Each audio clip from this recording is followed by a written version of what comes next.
Hey everybody, welcome back to Book Club for Movies, the show that changes every single time we set it up, and this week it's back to just being me solo. If you're wondering why is he wearing headphones, I need to break these in because I wear these while I edit, and they are a little bit hard on the ears right now, and I need to determine if I'm breaking them in or if I need to buy new ear cuffs for them. I'm not holding the microphone directly into my hand this time because I wanted to try holding a microphone stand, and I picked up some microphone stands for, again, the next time I don't do a single record. But all of that out of the way, welcome back to Book Club for Movies, and this week we are continuing our discussion on how much does a year at the movies cost. I'm using my year of Fandango Fanclub that I'm purchasing month to month and keeping you updated on all of my other spending. Now, last time we spoke, I had just gotten back from seeing The Backrooms, a movie that I utterly enjoyed. This week, I saw a movie that you all are going to get a different reaction out of me than you may have in previous episodes. I saw a movie that disappointed me.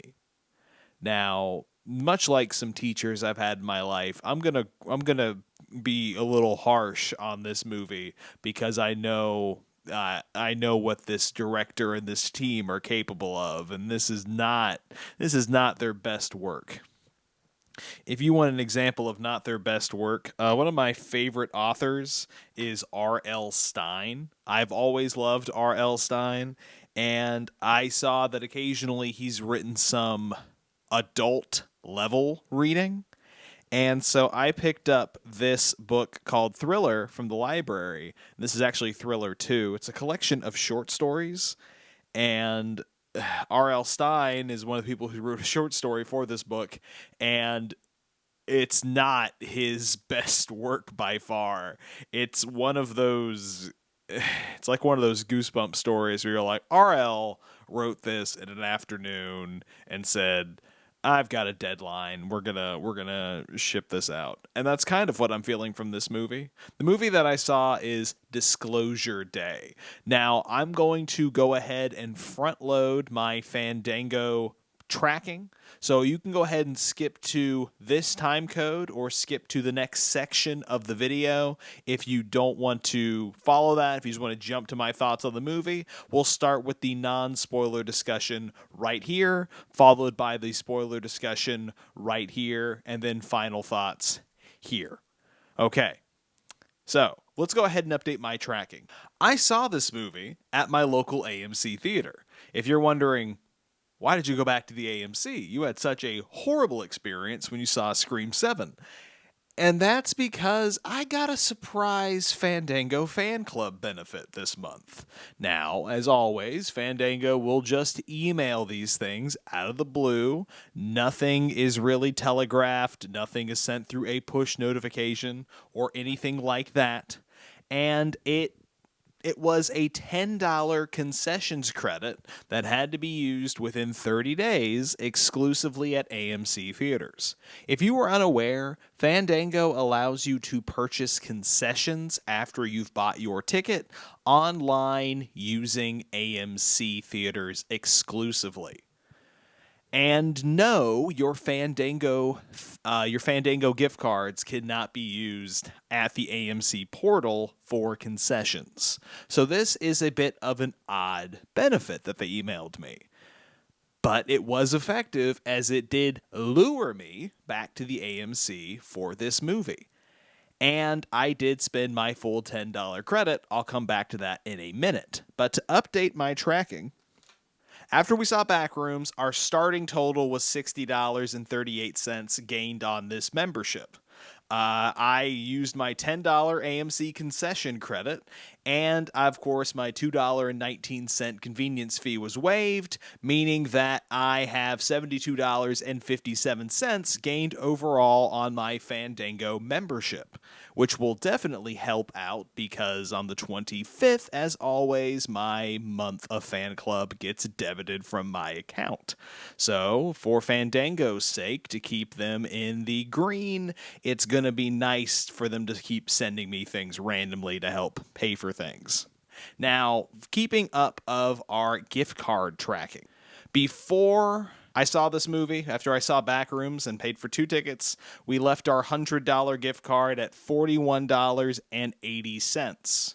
One ticket, now this was a Sunday matinee, so the ticket was 20% discounted, but the AMC is still a lot more expensive than my Dead Mall theater. I ended up spending $11.52 on my ticket for Disclosure Day, which means I've got $30.28 left on that $100 gift card. We are nearing the end of that gift card. It's lasted me halfway through the year. That's not a knock against it. If I wanted to go ahead and shoot myself a movie budget for next year if I keep doing this at Fandango, but it's lasting longer than I thought it would have originally. And now let's talk about my concessions. And this is the least I've ever spent on concessions thanks to that credit, and I could not be more happy, not be more thankful. Because AMC also charges a lot more for concessions than my local Dead Mall theater does, or the Regals do. So, $10 credit. What could I get for $10? Pretty much nothing. Which is represented by the fact that I had to spend $1.85. I bought a kids pack. Now, what's included in the kids pack? Now, I'll go ahead and let you know, like Ben talked about in the previous episode, AMC does not sell a small beverage.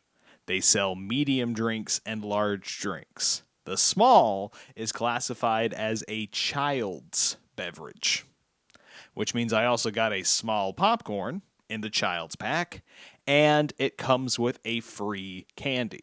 Now, the free candy is in heavy quotation marks because the only free candy is fruit snacks. And the fruit snacks are generic ones that AMC makes themselves, and they were delicious.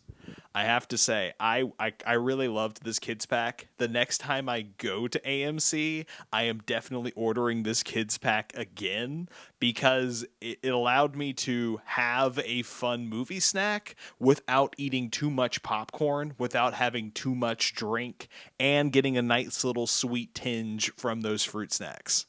Which means bumping up our concessions tracking. We left off the previous month. We left off after the back rooms at having spent $174.18. Add on that $1.85 that I just spent to round out the kids pack, because of course there was a $1 convenience fee for purchasing this through Fandango and not through AMC as a Stubs member. That's just another way that they get you. That brings my total to $176.03 spent on concessions so far this year. Now, I love a freestyle machine. I really cannot wait until I find myself at another restaurant that sells freestyle machine drinks. Because I gotta tell you, there are a few things happier than standing at a freestyle machine and just being like, I didn't even know that drink existed, and then you click on it and you see all of the variants. I didn't realize when they brought Mr. Pibb back this year that they brought back Pibb Zero, and not because Pibb Zero was impossible to find under the Mr. Pibb and then the Pibb Extra era of Coke. I had a Pibb Zero vanilla, and it was delicious. Because anybody who tells you they can't tell a difference between Cherry Coke, Dr. Pepper, and Mr. Pibb has lost all of their taste buds. Because Pibb Zero Vanilla was absolutely delicious. It tasted better than vanilla Coke. It tasted better than vanilla Dr. Pepper when they had that. It was so good. It was so good. But that's not what we're here to talk about. Now, I did make myself a little notebook to keep track of things while I was at the theater.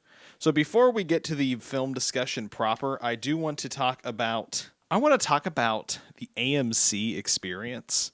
Now, I ended up seeing this movie kind of last minute for me. Last minute, of course, for somebody who struggles to be spontaneous. Last minute was I was given about a day ahead to go see this movie. And I really wanted to go see Death of Robin Hood this weekend. But I had that AMC concessions credit. And AMC was not playing Death of Robin Hood which is kind of sad because I would have loved to have seen Death of Robin Hood this weekend. And if anything, I was kind of hoping that I could buy like a child's pack and go see an R-rated movie, because I think that would be just a fun chuckle to myself as I'm eating fruit snacks and drinking a child's drink while I'm sitting through, maybe I'd see Obsession again, maybe I'd go see Backrooms or something like that, but that didn't happen. I thought we were having a nice day. So, being that I bought these tickets unplanned, I ended up sitting second row. Now, of course, third row in most theaters is prime seating, but the AMC is a flat seating. So third row might be a little bit too close. Second row is definitely too close. I don't know how anybody sits in the front row comfortably, because the second row, for me to sit through this movie, I had to use the AMC signature recliner and shoot that thing all the way flat until I was just completely prone on my back. And even then, that was kind of a struggle to stay comfortable for the 2.5-hour movie.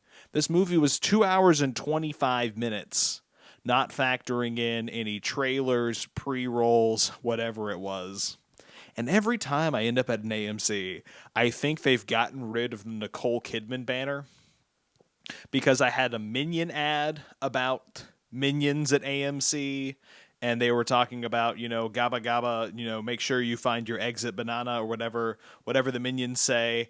And then I had an ad about enjoying Coke at the AMC. And then the third of three is the cut down Nicole Kidman banner. So I don't know if they're phasing her out, or if they're just like, nobody wants to see her at this point. I've for years I've heard about the Nicole Kidman banner, and this is my second time seeing it in a theater, and I still very much enjoy it. I kind of wish the other theater chains would do something akin to the Nicole Kidman banner, because I think it's just genuinely a good time to set the stage for whatever it is that you're seeing. How many trailers did I have? I had 1, 2, 3, 4, 5, 6, 7. I had 8 trailers before this movie started, which seemed a little excessive. I'm kind of just gonna go through them in order. First one being The Social Reckoning.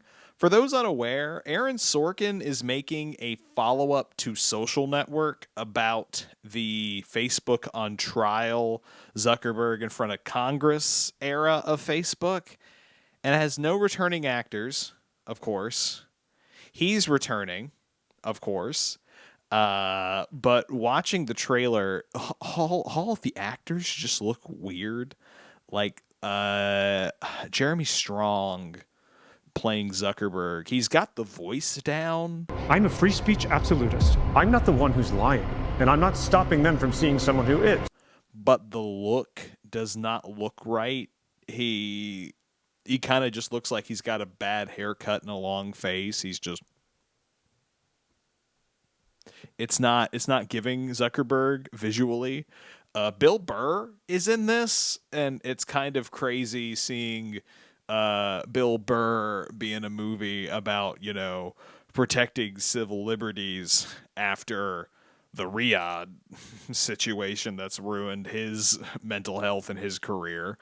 That was odd. I won't see Social Reckoning in theaters. I'm interested to see how it does, being kind of a legacy sequel. It feels more like The Sting 2, except The Sting 2 didn't have any characters from the first movie. They just called it The Sting 2 because it was a similar premise to The Sting 1. It's real odd to me that they're going this route as opposed to just calling it something else without trying to tie it to Social Network, but that's besides the point. Next trailer I had is a trailer where I'm like, who wants to see this movie? And that trailer was Heart of the Beast. Heart of the Beast is Brad Pitt plays a former serviceman who is traveling after he's retired from military service. He's traveling with his dog that was also injured in combat. and they crash in what I assume to be the Alaskan wilderness. So it's a survival movie about getting from point A to point B just by themselves. And you see all of these scenes about him and the dog being in peril, or the dog just being in peril. And I don't know who wants to see this. I know it's not me. I genuinely do not know why anybody would pay to see this movie. But it kind of leads me to, I don't know why I had so many dogs in the pre-roll, because the next film was called The Dog Stars, which is not about a dog. There's a dog in the trailer. It's one of those humanity has fallen. There's kind of, we were following a splinter group of trying to keep normalcy in whatever this version of the post-apocalypse is, and the horde are all of these looks to be crazed tattoo people.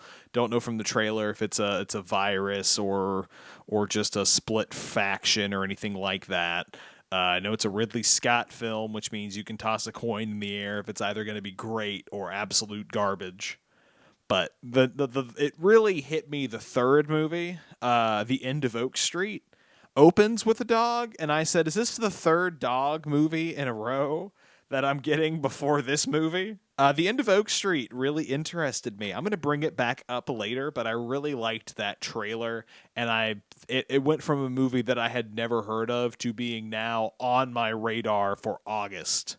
Genuinely might have to see that movie before it leaves theaters, because I don't. It looks like it might be one of those movies where I might get spoiled if I stumble onto the wrong page of YouTube and get into the thumbnail or something like that. After that, I got a trailer for the next Jason Statham vehicle called Mutiny, which looks better than a lot of the other Jason Statham movies that have come out recently. He's starting to age now, which is different seeing an older Jason Statham. The cinematography from the trailer looks like it might be doing something, but that's definitely going to be it's definitely not a movie I plan on seeing in the theater. After that, apparently they're re-releasing the first Fast and Furious. I think that's just because they've had to delay Fast 11 or Final Fast, whatever they end up calling it. The end of Fast and Furious. I hope they do Fleven or some way of just factoring in that title numbering sequence one more time.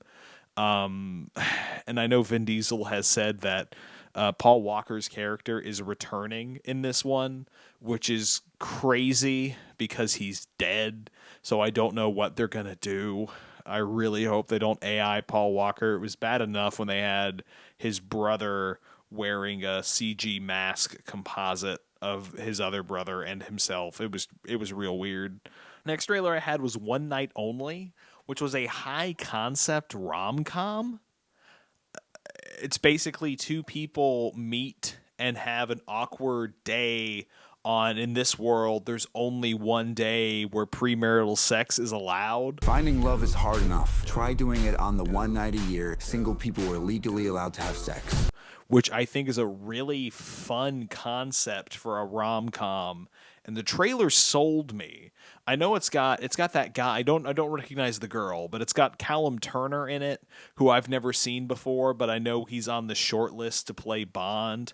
And she quotes in the trailer that his ears look like barn doors. Your ears look like car doors. Which is crazy because I remember that being one of the things they said about Daniel Craig when Daniel Craig was first cast as Bond, was that his ears just stuck out too far. Again, that could be my apophenia acting up again, making connections that aren't there, but who knows at this point. And then the last trailer I had was the trailer for The Odyssey, which is I'm not saying I'm not seeing The Odyssey, but I am saying that movie is 3 hours before trailers, before pre-rolls, and that's a full day right there. Throw in getting to the theater early, throwing in waiting in line for concessions. Oh, that's a 4 hour day. That's a half a work day right there just to go see The Odyssey. I'll rent it if I don't see it next month. I don't know. I don't know when I'm seeing anything. Let's talk about Disclosure Day. Disclosure Day, I will just from the outset say, is a fine movie. Not a fine movie, but a fine movie. I'm going to go ahead and let you all know I'm giving it a 3 out of 5 before I dive into anything else, because it kind of just frustrated me seeing glimpses of what this movie could have been. It's a late stage Steven Spielberg movie, and after seeing Ready Player One, I'm like, Spielberg is checked out. He can't make another good movie ever again.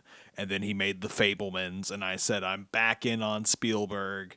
And then Disclosure Day comes out, and I'm like, Steven, go back to basics. Steven, you need to sit down, and you need to wonder why you're not you're not at the top of your game anymore. So the premise of Disclosure Day, broadly, for those unaware, is that the movie is about the plot that aliens have been kept out of mainstream news since the crash at Roswell. And there's this massive deep state private entity intelligence group that's been keeping aliens out of the news since Roswell, and a couple of them have kind of been turned into an insurgency, and how they have all teamed up to disclose to the world at large that aliens are in fact here. And we follow two characters primarily. We follow Josh O'Connor, and later we follow Emily Blunt, our two main leads. I'll tell you, Josh O'Connor is fine in this. Emily Blunt is great, but she's not the best performance in the film. We'll come back to that. This movie raises a lot of questions. For a movie called Disclosure Day, it really just wants you to take everything at face value, because as you start to think about certain things, the entire movie kind of falls apart. For a movie that is about, we need the world to know aliens are here and why they are here and why they have reached out to us and how they're trying to save us from extinction, we have action scenes. We have, campy little comedy moments with an invisible house and people running into it or running into a vehicle. We have all these things that just do not feel right. And then on top of all of that, we have an alien device that allows the holder to completely patch in to somebody and take them over and drive them. Where's that factoring into the peace and love alien discussion? The other two pieces of technology the aliens show off makes sense. A portable generator or a device that allows you to turn things invisible. That thing, why is that here? What's that supposed to be doing in this grand discussion? I'll go ahead and just do full spoilers here. Genuinely, this movie could have been a 5 out of 5 if we just went back to the drawing board and set the entire movie at the news studio. It doesn't even have to be the local news studio, because the best performance in this movie is from the national anchor during the broadcast. She's in the movie 5 minutes, and she is the best performance in the whole movie. I'm not saying the other actors are bad. Coleman Domingo, Colin Firth, both do good jobs.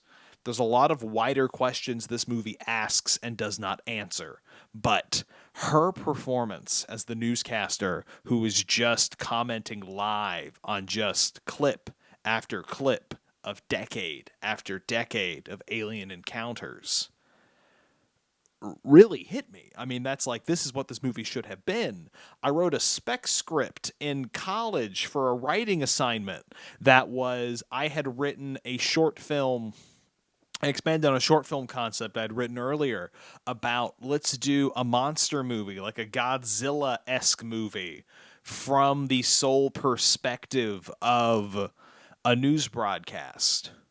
And if we can't do that, do it from the perspective of somebody watching the broadcast, trying to piece everything together from various news outlets. That's a much better movie. than what this movie was. This movie just raises so many questions that it does not answer. First thing being is that our two main characters are special because aliens had abducted them and given them a gift. Josh O'Connor's gift of being able to read binary code like English was activated when he was in college 15, 20 years ago, which basically made him an outcast. Why activate it then? What's the purpose of that? If the other person, Emily Blunt, whose power is true, honest empathy on a complete human resonant level, hers gets activated the day she enters the plot. And they've established, she's a weather girl, but they've moved from market to market. At that point, why not have just made her an anchor? Why does she have to be a weather girl? I don't understand that bearing in the plot. She doesn't even anchor that long. We see her do one weather performance. I don't understand why she has to be a weather girl and why that's important, is that she had to be where she was to be activated. That doesn't make sense to me. Why does it? The movie never explains why it has to be Kansas City. There's another thing the movie doesn't explain is when he's watching the alien broadcast. When he's watching Emily Blunt do the alien language in the broadcast on his phone, and then the crop circle appears all around him like it's in the trailer. That's never explained. That's never expanded upon. And I really don't understand that. This movie, genuinely, it's almost upsetting seeing a movie that could be so much better be what this movie is. I'll tell you, the opening, I hated the opening of this movie, just opening on the POV of a wrestler getting their face kicked in during a wrestling match, because the sting of they're trying to recapture him or recapture the alien information, that's happening at a wrestling show. I don't know why we have to see the wrestler's POV. It doesn't make sense. Why start a story in media res if not from our character's point of view? Why does it have to be from this wrestler's point of view? The action scenes are fine. Cinematography is fine. The acting is fine.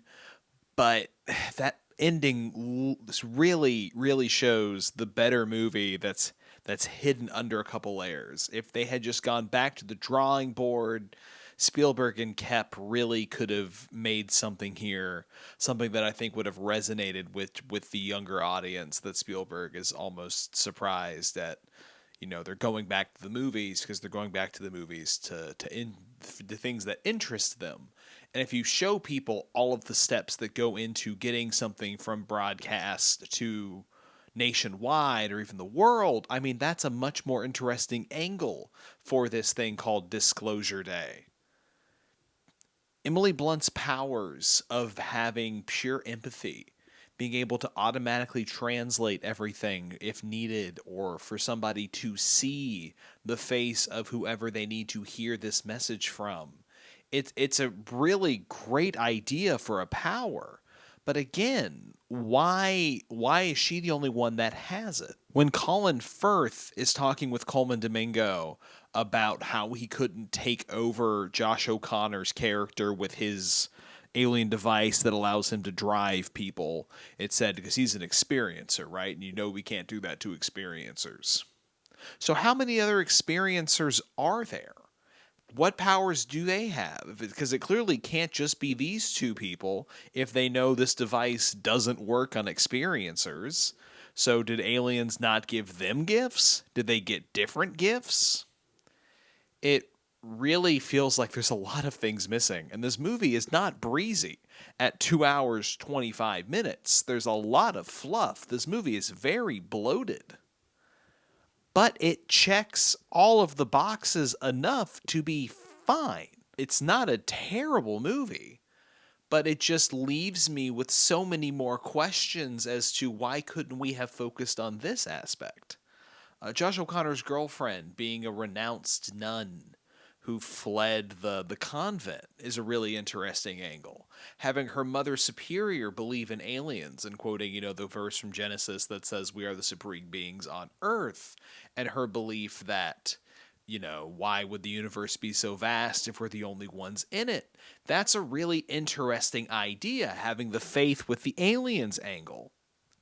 But in my head, I'm like, Spielberg is Jewish. Why are we focusing on a Catholic interpretation of this? I would much more be interested to see Spielberg's interpretation of this from his particular faith, not from a faith I guess he assumes the majority of the American audience watching will subscribe to. The three pieces of the alien tech make no sense together. I'm not asking for the Deathly Hallows animation of how all three combined attribute this, but why have one device that allows you to drive people, take them over, completely relinquish their will to you, have one device that makes things go invisible, and then have another device that can just power electronic devices with no question? The invisibility one absolutely makes no sense to me outside of, well, yes, they need it to make things invisible, but what are the rules around it? We see that it's single use and it breaks, but it's like, if it had lasted longer, would the fire trucks have gone farther? Would the people have stayed invisible? What did the cops see when they broke through the window? Did they now see the building if they weren't knocked out? And for the people who know, Spielberg absolutely loves having lights shine through windows. When they show that house being built inside of the warehouse, and it's just all of the windows are bathed in light, I'm like, Steven, you've gone a little too far this time. And that's why this movie is going in at 8th place on my movies I've seen in the theater that I can rank this year. Follow That Bird is disqualified since it's a re-release, but really, this movie could have been so much better if they had just taken the time to figure out what they wanted to do. And even the ending itself feels a little rushed, because when they wheel out that alien who whispers something to Josh, who then whispers something to Emily Blunt, and then Emily Blunt takes to the camera and says, "Listen, it's clear that there's, in the tone that she's saying, there's more than just the single word of listen," but that's where they cut. And I genuinely do not understand. It's like Kep needed a second screenwriter on this project, because the entire time that I'm watching Disclosure Day, I'm just thinking about how much more interested I am in the End of Oak Street trailer that played before this movie, where you see an entire suburb get teleported seemingly out of time. So it's a suburb that's being taken over by dinosaur attacks and all of these things. And I'm like, this seems like more of a Steven Spielberg-esque project than him doing a worse version of Close Encounters. Close Encounters has some scenes that work, and that's also early in your career, and I need Spielberg to understand you can't just keep retreading your same material again. You gotta make something new, or you gotta figure out what it is what you want to do. You've already made Close Encounters, and now you've made a worse version of Close Encounters. And that's why I'm so disappointed, is I went in with no expectations. I went in just knowing the title of Disclosure Day, and the trailers just showed alien speak, and now the message needed to get out there, but it didn't talk about the wider plot. And this movie was too long and too expensive. If this movie had just been retooled to just being them at the news station, and maybe cutting from different news broadcasters around the world, I really think that would have been a much more successful film, and I really think that would have brought in a much wider audience. That's it for my thoughts on Disclosure Day. I'm very interested to see what Spielberg does next. Hopefully it's not a more watered down version of Minority Report.